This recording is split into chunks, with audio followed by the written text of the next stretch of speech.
Welcome in to Paul Catalina's Top 5, brought to you by our good friends at Flag and Anthem. And I know what you're saying. That guy's one sexy son of a gun. And it's true. At least one woman thinks so. So, how do you look like me? Flagandanthem.com. Use our promo code 365sports. Approved of by at least one woman. Key offensive questions for the big games this week. Let's dive in. We did defense yesterday. The Baylor running game without Dawson Pendergrass. Look, Bryson Washington is a fantastic player and will make waves all through the Big 12 this year. But last year, they had a nice little 1-2 punch where he was spelled by Dawson Pendergrass, and Dawson Pendergrass is a punisher in the backfield. Straight line into you. You will feel it when you tackle him. He is out for the season. How do they adjust? How do the young backs step up? They feel good about a lot of those guys, but it's still their first game, and we'll see how the rotation goes behind Bryson Washington, who will be the alpha running back. Number 4, C.J. Carr in his first start against Miami. We talked about Miami's defense yesterday. It's their first go with their new defensive coordinator. This is C.J. Carr's first start for Notre Dame. Is the running game good enough to protect him a little bit and let him ease into his passing game? They have some really good receivers on the outside, especially Jaden Greathouse, who returns for his third year.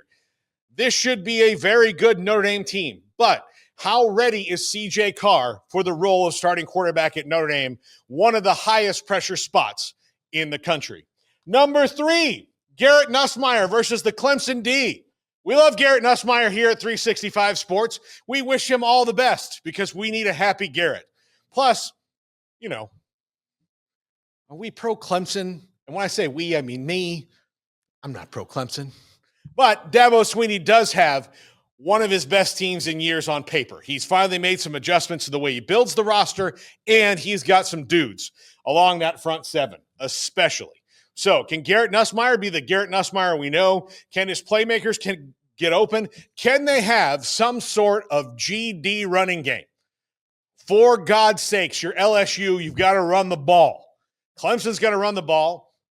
You've got to run the ball. So this is probably the best quarterback matchup, in my opinion, of week 1 when you talk about Cade Klubnik and Garrett Nussmeier. Now, granted, the most hyped one will be Arch Manning versus Julian Sayin, but don't get it twisted. These are 2 guys with pelts on the wall that are ready to take the next step. Number 2, Ohio State running game versus the Texas front seven. Quinshon Judkins, gone. Travion Henderson, gone. They've got a bunch of new guys in there. They probably feel pretty confident about them. But see that guy right there? That's Colin Simmons. He's crazy. He likes to hit people. He just likes it. He's already put a bullseye on Julian Sayin. I'm sure he knows all the stats of the Ohio State running backs. He's ready to go.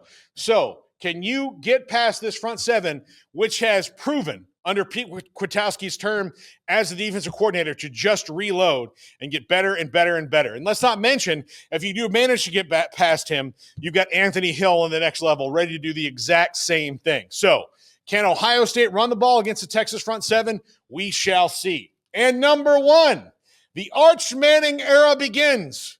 We've been waiting 2 long, excruciating years for this. Many Texas fans have long lamented the fact that Arch Manning did not start right away when he came in.